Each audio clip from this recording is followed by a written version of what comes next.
Bueno, siguiendo con la mitocondria, el punto clave de este organelo, como ustedes saben, a ver, silencio, por favor, es la cadena respiratoria, el gradiente de protones que se genera para aprovecharlo y generar ATP a partir de ADP. Entonces, este proceso lo vamos a ver con detalle más adelante. Básicamente tiene dos fases. La primera fase es el transporte de electrones, lo cual genera ese transporte de electrones un gradiente de protones en la parte, en el espacio intermembranal. Entonces, de la matriz salen hacia el espacio intermembranal. Y en la segunda fase de este proceso, este gradiente de protones se aprovecha como una presa porque los protones regresan a la matriz a favor de su gradiente electroquímico a través de la ATP sintetasa, que es esta proteína que está en la membrana interna y que es una unidad F1 y una unidad F0. Y entonces esta enzima es la responsable de fosforilar ADP para generar ATP. Estos son grandes rasgos, vamos a ver detalles de esto más adelante en fosforilación oxidativa. Este es el proceso principal. Y en ese sentido, lo que se hace básicamente aquí es eh, intercambiar estos componentes reductores que se generan tanto en glucólisis, en ciclo de Krebs, por ejemplo, en beta-oxidación, para transportar estos electrones que decíamos en la imagen pasada. Entonces, estos compuestos reducidos se oxidan y estos hidrógenos que transportaban son los que se utilizan para conocer ese gradiente de protones. Y entonces, esta conversión de energía que se acaba en la membrana se utiliza para fosforilar el ADP y generar ATP como producto. Esto es lo mismo que la imagen pasada. Eso nos somecito de lo que está pasando. Una pregunta. Ajá. Cuando los electrones entran en la cadena, se supone que el objetivo es pegar el ATP a la. Perdón, un fósforo al ATP, ¿no? Al ADP. Al ADP, perdón, ajá. ¿Y eso se logra por la despolarización de la membrana? ¿Por la carga de los electrones que van saltando de. No, por el gradiente de protones. Mira, aquí está otra vez otra imagen de Albert. Las moléculas que consumimos de alimentos, ya sea en forma de piruvato, de ácidos grasos, se transforman en acetilcoenzima A, en acetilsol. Entonces, esto es el ciclo de Krebs, perdón, piruvato en acetilsol a través de la glucólisis, este mitocondria. Este piruvato que se genera en la glucólisis entra a la mitocondria y al igual que los ácidos grasos, aquí sí está la beta-oxidación en la mitocondria, este paso de aquí. Este piruvato se transforma en acetilcoenzima A, entra al ciclo de Krebs, y esta es una fuente de NADs reducidos, aparte de PADs, aparte de otros GTPs o ATPs. Entonces, ese NAD reducido es el que se utiliza para transportar esos electrones en los citocromas, proteínas de la membrana interna, y entonces se oxida este NAD, transfirió aquí sus electrones a estas proteínas, y en cada paso de transporte hay tres pasos de transporte, tres complejos. Los que transportan es el 1, el 2 y el 4, creo. Los complejos están aquí en la membrana. Entonces, estos complejos son responsables de bombear protones hacia el espacio intermembranal. Entonces, estos protones no pueden regresar por la membrana interna es impermeable a los protones, pero la externa no, la externa es impermeable a los protones. Entonces, esos protones, el único punto por el cual pueden regresar hacia la matriz otra vez, y eso es a favor de un agente electroquímico, es a través del ATP sintetasa. Entonces, aprovechando esta fuerza motriz, este flujo de protones hacia dentro de la matriz, esta enzima lo que hace es fosforilar el ADP y genera ATP para la célula. Sí, sí, es lo mismo. Es el mismo concepto. Es la principal fuente de tanto de glucólisis. Sí, en Krebs es muy poquito y después muy poquito. Bueno, seguimos. Ajá. Lo de la izquierda sería la cadena respiratoria. Sí, esta parte de aquí. Y por eso se dice que está acoplada a la. Ajá, es esta proteína de aquí. Sí.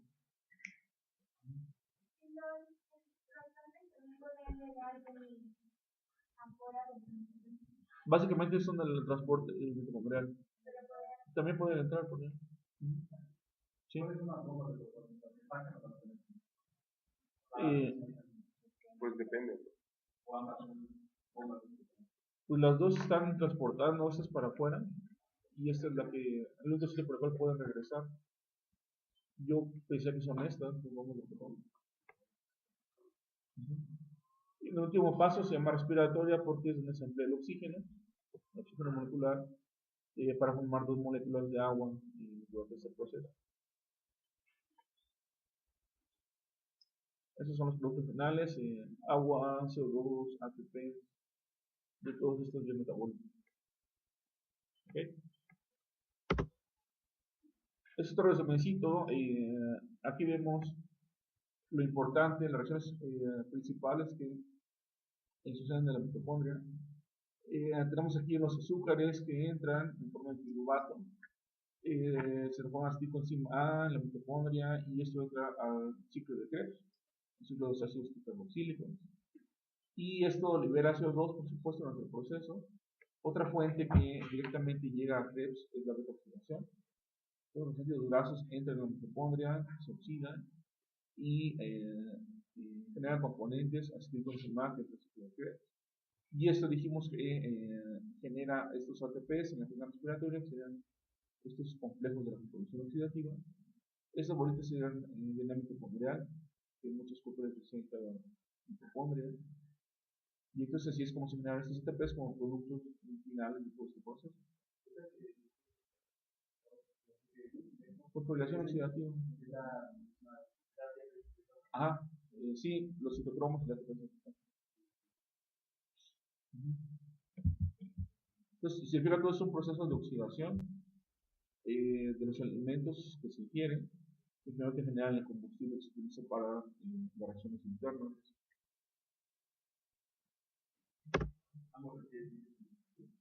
Sí, sí, sí, todo esto es erróneo. Aquí otra imagen de Lenin, ya no se ve muy bien, pero aquí vemos las tres estructuras de la mitocondria en la membrana externa. Dijimos que esta es libremente permeable a moléculas pequeñas de iones. Y la membrana interna, esta dijimos que es impermeable a la mayoría de las moléculas pequeñas, es impermeable a los protones también. Y esta membrana contiene los complejos 1 a 4 de los transportadores de electrones. Contiene las translocasas de ADP-ATP, son las que sacan el ATP. Por supuesto, la ATP sintasa, las unidades entre 0 y 1, como decía. Y también tiene otros transportadores de membrana. La matriz mitocondrial contiene complejos de piruvato de cilogenasa y las enzimas del ciclo de Krebs, aunque ciertas enzimas de Krebs también están unidas a la membrana mitocondrial interna. Las enzimas responsables de la beta-oxidación, las enzimas del catabolismo de los aminoácidos, por supuesto DNA, ribosomas y muchos otros compuestos. Esa está la mitocondria. No, otro problema. Pero más que no sé, ya dijo que está entonces la cadena de electrones y ahí en sí no se va a formar ATP, sino que va a servir para que salgan los protones y después entren a la bomba de ATP sintetasa. Solo para transportar protones. Vamos a ver esto más adelante en el capítulo de evolución oxidativa. Ahorita más quédense con el concepto de que este flujo de electrones que se están transportando sirve para bombear esos protones en el cuerpo. Y esos protones ya regresan por aquí, es el único sitio que pueden regresar. Y eso se aprovecha para bombear al ADP. O sea, es que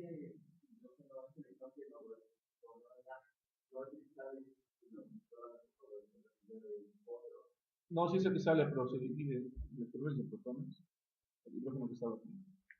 Los electrones son los que se están paseando y son los que jalan a los protones hacia afuera.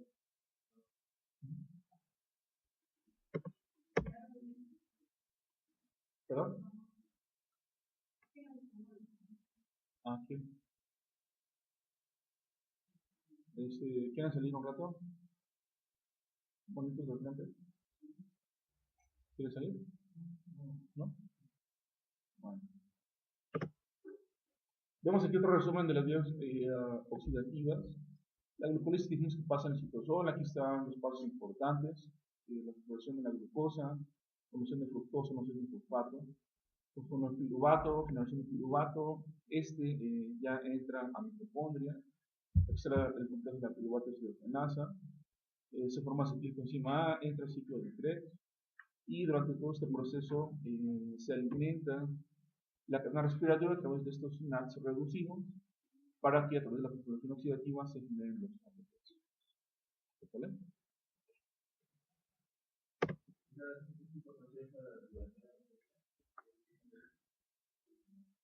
¿Cuál revolución? Es lo que hemos visto. Sí, sí, pues son los pasos que generan ATPs durante el proceso, por ejemplo, que requieren ATPs para esto.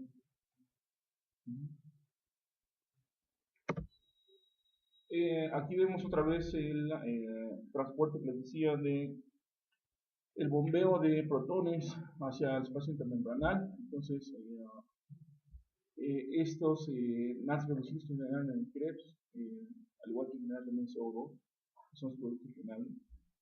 Estos hidrógenos del NAD son los responsables de catalizar el bombeo de protones en el espacio intermembranal. Y este gradiente que se utiliza, ¿no?, para la calculación de ADP es el mismo concepto que usa en la diapositiva.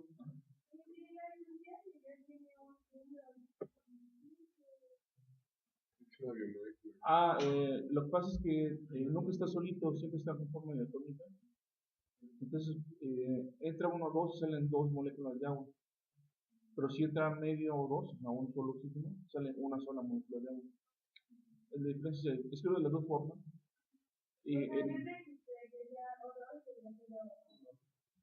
Ajá, pero no puede estar. Sí, no puede estar solo. No está solo, siempre está dando.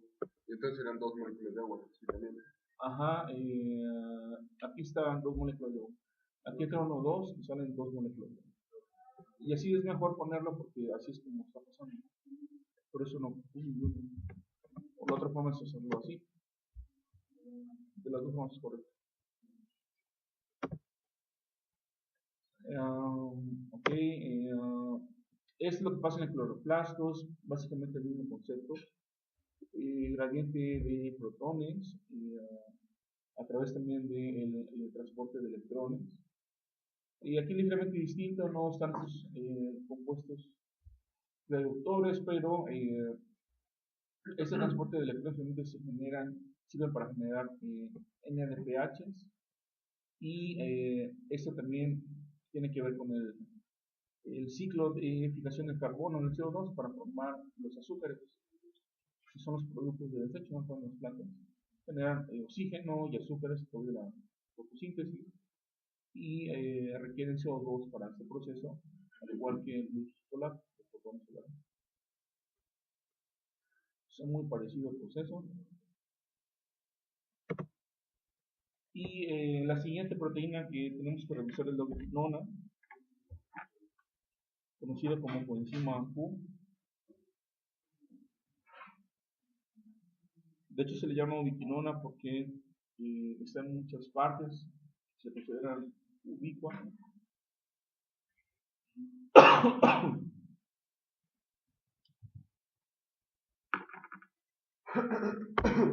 Entonces, la ubiquinona es una sustancia de origen lipídico, por lo tanto es hidrofóbica, y de hecho muy parecida a una vitamina.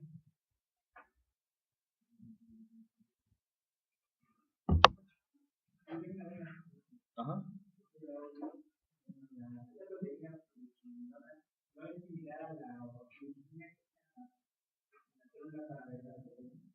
No, esta no es proteína, este es un lípido que transporta cosas.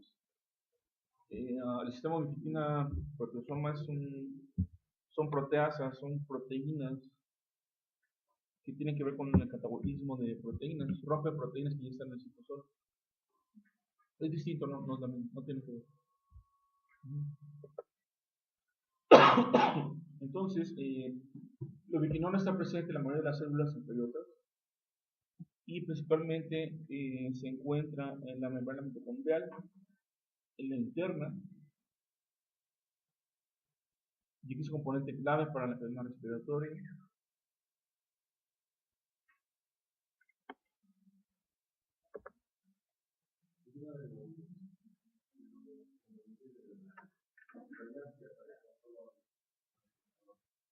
Es un transportador, de hecho, las enzimas de Krebs eh, directamente alimentan la retinona.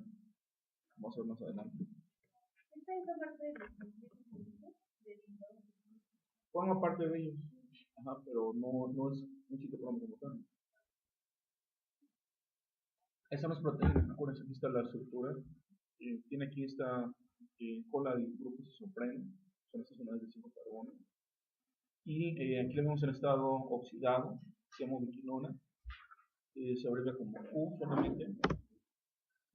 Cuando se reduce a una posición se llama ubicimiquinona, y aquí ya se llama QH, se fijan, tiene aquí ya este hidrógeno, se rompe ese puente de oxígeno, y tiene otro grado de reducción, donde se llama ubiquinol, y ya se representa como QH2, y ya tenemos otros dos hidrógenos unidos a estos oxígenos.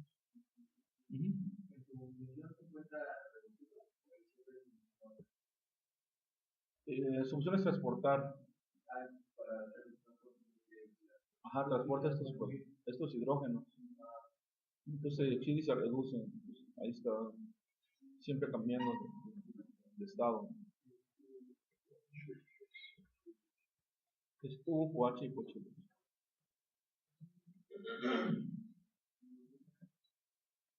Ok, esta es la versión de Leninger. En la parte de arriba está la versión Q, que está completamente oxidada, ya hemos dicho. Aquí no tiene los protones. Aquí entra este hidrógeno, entran los protones y los electrones. Y ya se forma la semiquinona. Nuevamente se reduce, ya tenemos al QH2, el ubiquinol, y ya está completamente reducido.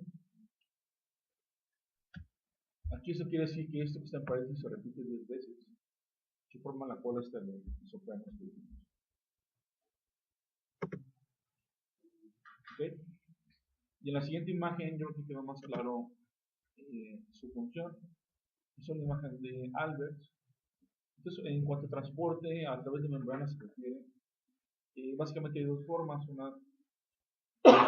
Bueno, son tres formas. Una es a través de una proteína, en forma de canal, como esta. Otra es la difusión libre, que es solamente ciertas moléculas como los gases, moléculas de lipídico lo pueden llevar a cabo. Y otra es a través de un transportador móvil, que sería esta bolita verde que está aquí. Pues ese transportador móvil es capaz de tomar algo aquí, estamos hablando en este caso de hidrógenos, transportarlos, voltearse, moverse libremente en la membrana y liberarlos acá de este lado, por ejemplo, en sentido contrario, como se muestra aquí. Entonces, este es un transportador móvil a nivel de membrana y característicamente lo que transportan son iones. No, estos no requieren energía, ¿no? Básicamente se manejan a través de gradiente. Y si esta molécula está presente, pues va a estar funcionando.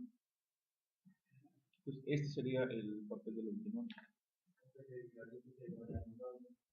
Sí, este es a favor de gradiente. Pero pues nunca va a ser igual, ¿no? Porque va a estar sacando y metiendo los protones. Sí, está moviendo. Sí. Sí. Sí, es excelente.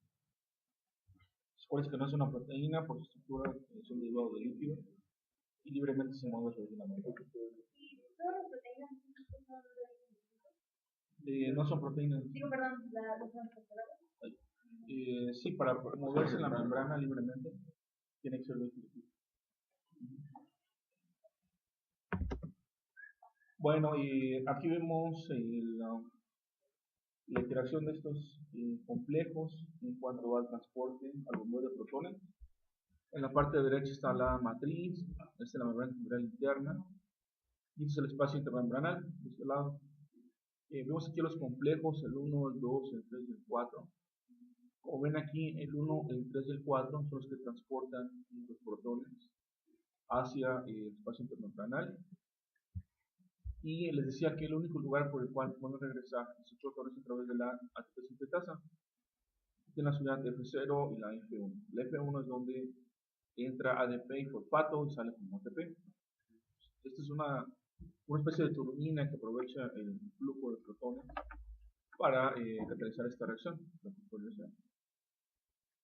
Pero sucede que también en ciertos tejidos se expresa una proteína que se llama termogenina, que ya la habrán escuchado seguramente. Sí. También se llama proteína desacoplante o UCP. Hay varios tipos, la UCP1 es la más famosa. Y esta proteína básicamente lo que hace es, como se me lo dice, desacoplar este transporte de protones. Entonces constituye otro sitio de entrada por el cual los protones pueden regresar a la matriz. Y entonces van a estar entrando por este sitio y dejan de entrar por la ATP sintetasa. Entonces es como una fuga de protones. Entonces todo el trabajo que está haciendo aquí para transportarlo, toda la energía que se invierte en este proceso de transporte, se desperdicia porque este gradiente ya no se aprovecha para producir ATP. Pero el calor durante este proceso sí se genera. Entonces, este transporte genera calor, pero no genera energía, no genera ATP. Eso serían los animales que hierven, ¿no? Eso es en nosotros también. Ah, también. Pero sí está relacionada con la termogenina, ¿no? La termogenina se expresa en el tejido difuso pardo, Ajá. en la grasa marrón, marrón. Ajá. Y antes, hasta hace como 5 años, se pensaba que solamente los recién nacidos tenían adipocitos cafés. Ahora ya se ha visto que no, recientemente se descubrieron que los adultos lo poseen, sobre todo en estos sitios que están aquí, cerca del cuello, en estas partes que están aquí en rojo, es donde se encuentran, y sucede que sí son relevantes en cuanto a la función. De hecho, por ejemplo, en el caso de ratones mutantes que carecen de la termogenina, que tienen una mutación y que inactivan ese transporte de protones con la termogenina, cuando esos ratones los meten en el frío, aparentemente son normales, estos ratones, adultos me refiero, pero cuando los meten en un cuarto frío a 4 grados centígrados, la temperatura cae más o menos unos 10 grados. Entonces, los ratones normales los metes, más o menos andan en 35, se mantienen. Echan a andar mecanismos accesorios para termorregular ante exposición al frío. Pero estos ratones mutantes no pueden utilizar la termogenina y entonces su temperatura baja drásticamente, baja 10 grados. Y esto es porque no pueden echar mano de la termogenina. Entonces, en ratones ahí, en este ejemplo, se nota el papel importante de la termogenina para la termorregulación facultativa, se llama. De todo el gasto de energía que tenemos, del 100% de energía que se consume en promedio, más o menos un 60% se invierte en el metabolismo basal. ¿Saben qué es el metabolismo basal? Ajá, son el número mínimo de reacciones que nos permite mantenernos vivos. Cuando estamos acostados, por ejemplo, con los ojos cerrados, el simple hecho de estar vivos, de estar latiendo el corazón, de estar termorregulando en la piel, todo eso consume energía y eso es metabolismo basal, ¿no? Lo mínimo indispensable para mantenerte vivo, sin hacer ejercicio ni otra actividad. Aparte está la termogénesis facultativa, les decía. Esa termogénesis facultativa tiene que ver con exposición al frío. Entonces, más o menos en promedio se gasta un 15% de las calorías totales por comida quemadas en termogénesis facultativa. El otro tipo de termogénesis es la asociada a alimentos. Esa termogénesis asociada a alimentos tiene que ver con el metabolismo, con la digestión, con todo el procesamiento de los nutrientes. Y esa termogénesis más o menos es un 10% de la energía que quemamos todos los días, 10-15%. Y finalmente está la termogénesis asociada a ejercicio, actividad física. Y aquí varía mucho, ¿no? Desde nada prácticamente hasta 50% de lo que consumimos en un día. Entonces, les digo esto porque La termogénesis es la responsable de la termogénesis facultativa, que se echa a andar cuando la temperatura ambiente disminuye mucho más allá de la temperatura corporal, la temperatura interna. ¿Sale? Para mantenernos termoestables, se utiliza mucho este proceso y este se expresa en el tejido adiposo pardo o el BAT, el tejido adiposo café, y estos son los sitios principales, el nivel cervical, centropeninsular, donde se encuentran estos adipocitos en el adulto.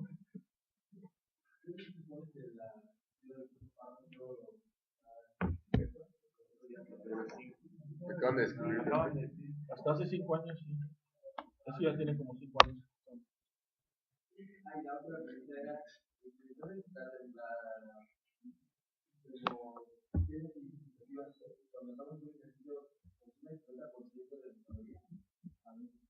Pues depende de la actividad. O sea, Esa es la sociedad de actividad física, no la facultativa. es una, La facultativa es La facultativa es cuando estás expuesto a un ambiente frío. La sociedad de actividad física varía mucho, ¿no? Depende de tu actividad física. o sea, por ejemplo, con una persona que vive también en un lugar frío, obviamente va a ser mayor la inversión y su dieta tiene que variar también. Exacto, ahí cambian la proporción. Sí, es distinto. Bueno, esto es una tabla que viene del artículo este, donde vienen las regiones donde está el BAC. Y aquí nos muestra ya desde el 2009, ya había referencias, artículos, que decían que la producción de glucosa en el frío estimula esta termogénesis, ¿no? Entonces, aquí se hace como un análisis de la contribución del BAC cuando se estimula con frío, o sea, la termogénesis facultativa, a todo el gasto energético del cuerpo. O sea, del 100% de calorías que se queman al día, ¿cuánto viene a través del BAC, del tejido adiposo pardo, cuando se estimula con frío? O sea, termogénesis facultativa. Entonces, ¿cuál es el aporte del BAC? Pues, en otras palabras, al gasto energético total. Esto varía desde el 7%, 5%, hasta niveles muy altos, de 77%, cuando están residuos en frío. Entonces, hay mucha variación, pero lo importante de esto es que es significativo este número. Entonces, el papel del BAC otra vez está tomando mucha importancia. Y algo también que es muy interesante en este sentido, ¿qué se les ocurre que puede ser? ¿Por qué estudiar esto? Para bajar de peso. Ajá. Mucho lo que se consume del metabolismo local, Ajá. como aún así sigue aumentando en las gordas. Bueno, a mí me sorprende cuando me dicen, ¿no? De que como el 60% está dijo más del 10% de lo que para digerirlo, hoy es un 70%, ya no hay muchísimo más de lo que y aún así no queda para guardar. Sí, el problema es que se consume mucho más de lo que necesitan. Es tomando en cuenta las calorías que necesitas. O sea, necesitas en promedio un adulto como ustedes, yo creo que unos 2200 calorías diarias.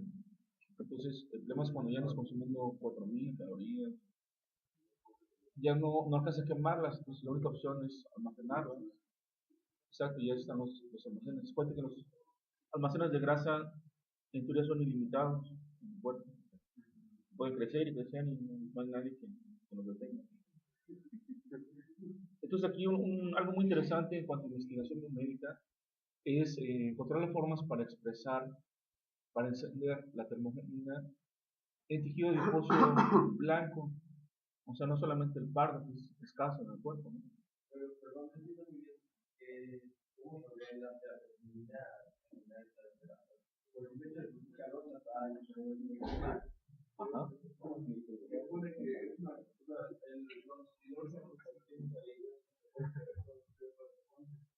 y el básico de los ácido entonces, entre más aproximar para poder liberar hidrógeno, por menos hidrógeno, entonces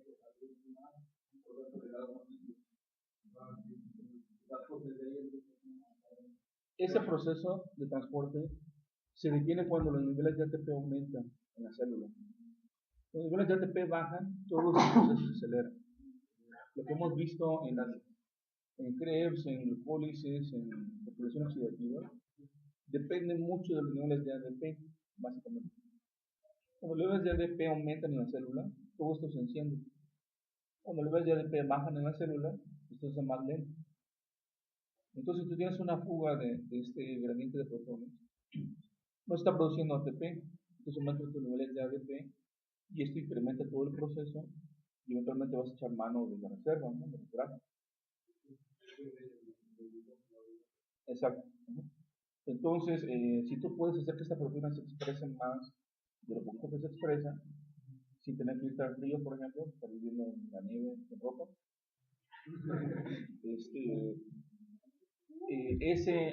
encender esta proteína en otros tejidos, por ejemplo, el tejido adiposo blanco, que es el más abundante del cuerpo, sería muy atractivo, ¿no? Entonces, tomas una pastilla, por ejemplo, enciendes el gen codifica para esta proteína hace su función, pasa el efecto de la pastilla y ya otra vez baja la expresión de la proteína. Entonces, en teoría, esto se llama, en inglés es el browning, en español no tiene traducciones como cafeinización, como hacer cafés pues, blancos. Sobre todo, el gobierno de Estados Unidos está metiendo mucho dinero, el NIH, en laboratorios que están estudiando qué factores hacen que se encienda esta proteína y cómo expresarla en tejido adiposo blanco. Quisiéramos andar la termogénea no generaríamos. Pues sí, habría ahí riesgo, ¿no? Pero pues esto no. El chiste sería hacerlo gradual, en una poca magnitud. Pero si encuentras la forma de hacerlo seguramente, o sea, sin efectos secundarios, será muy bueno. Entonces, esa es la última tendencia, ¿no? Hacer cafés a los adipocitos blancos. ¿Sale? Sí. Sí, se acelera todo. Exacto.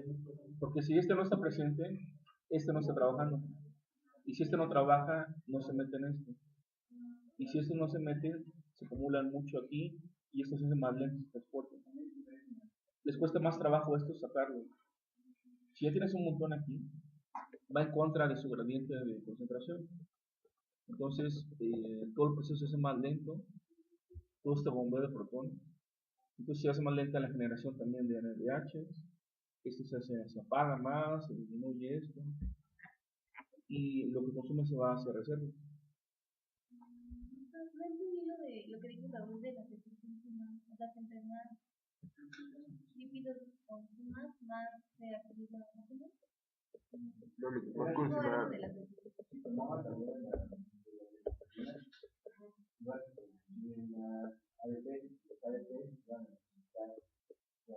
Van a hacer que la glucólisis se hiciera en algún punto, iba a tener que, o sea, la glucólisis no haya entrado porque es la parte de la glucólisis positiva, en un punto, utilizar las grasas.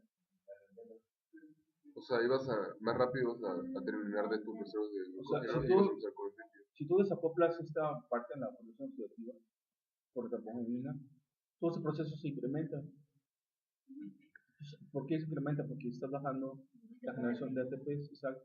Entonces la célula sensa esto como que ya no tienes energía, como que necesitas obtener más ATP, y para hacer eso se incrementan todas estas enzimas y se incrementa la glucólisis, la beta-oxidación, por ejemplo. Pero si lo que consumes no es suficiente, o sea, si estás en un balance negativo, si lo que gastas o lo que se quema es más de lo que consumes, empiezas a echar mano a tu reserva. Pues aquí principalmente son los ácidos grasos. Los triglicéridos empiezan a romperse, hay lipases, hay ácidos grasos, y estos ya entran en la mitocondria, se oxidan, se ponen en el ciclo enzimado, y ya esto entra a la fosforilación oxidativa. Pues en teoría sí sería un veneno, ¿no? Si expresas demasiada termogenina, cancelas tu generación de ATP y te muere la célula. Ese sería un problema. Ajá.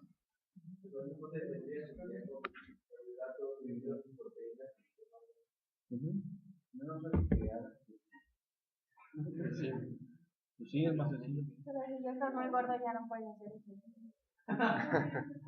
Lo sencillo, lo mejor es la prevención, ¿no? Sí. Es más barato, es más fácil, menos riesgoso, pero pues nadie la usa la prevención. No nos gusta prevenir, no estamos acostumbrados. No lo hacemos. Pues prefiero pagar más aunque sea en tratamiento que hacer prevención. Bueno, acabando mi tapón, ya seguimos con descarboxilación del piruvato. Esa es la siguiente parte. Sí, es la misma unidad, pero estamos en el terreno. Estamos en bioenergética. Bueno, a ver, silencio. Silencio. Esta reacción ya la hemos visto cuando hablamos de política. Las enzimas responsables para esto es el complejo de la piruvato deshidrogenasa. ¿Ya habíamos visto esta imagen? Ajá, lo que hace esta enzima es generar ese tipo de enzima a partir del piruvato, y para eso dijimos que requiere la coenzima A, el NAD oxidado, requiere FAT oxidado, pero también requiere TPP, que es el fosfato de vitamina. Entonces también libera NAD reducido durante el proceso, es una fuente de NAD. Y este grupo carboxilo que está aquí marcado sale en forma de CO2.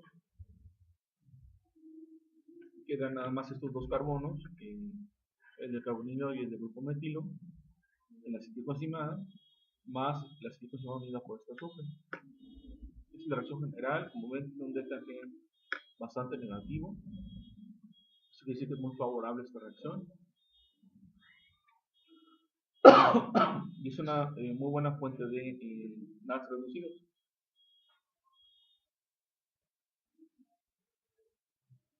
¿Okay?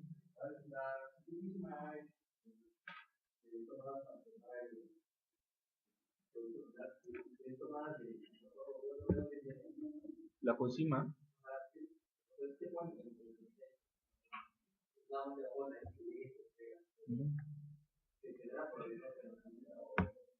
¿sí? ¿De dónde viene, Alicia? ¿Dónde viene?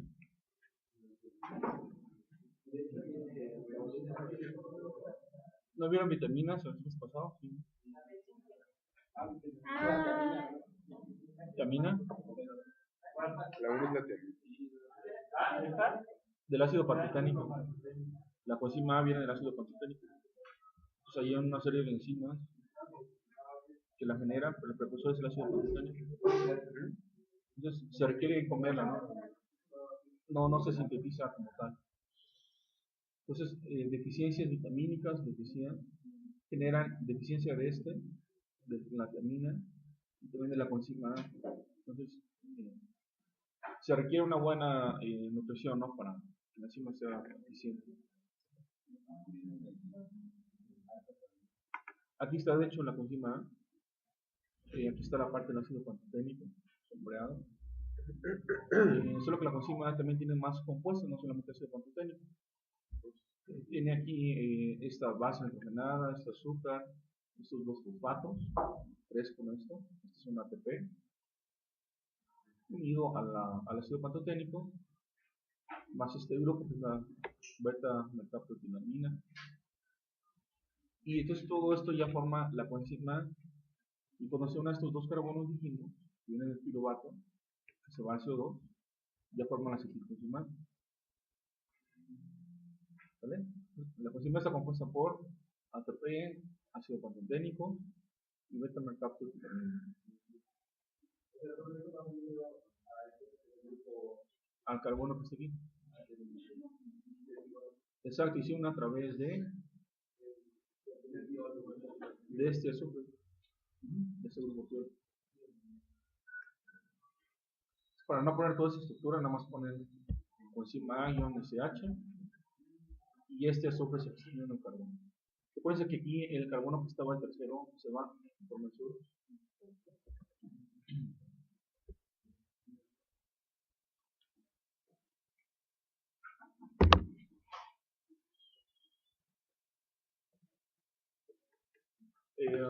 Esa es la imagen de Harper para hablar acerca de estas reacciones. Aquí vemos al complejo de la piruvato deshidrogenasa. Se le llama complejo, dijimos, porque son en realidad 3 enzimas. Son la piruvato deshidrogenasa, la dihidrolipoil transactilasa, la dihidrolipoil deshidrogenasa. Entonces aquí entre el piruvato, dijimos que tiene 3 carbonos. Sale este carbono, se va, quizá un primer CO2, y al final de la reacción, bueno, en el transcurso entra la coenzima aquí, se le une al carbonilo y al metilo del piruvato y ya sale la acetilcoenzima. Y durante ese proceso dijimos que se reduce el FAT, que es un grupo prostético de este tercer componente, la dihidrogenasa deshidrogenasa. Es una flavoenzima.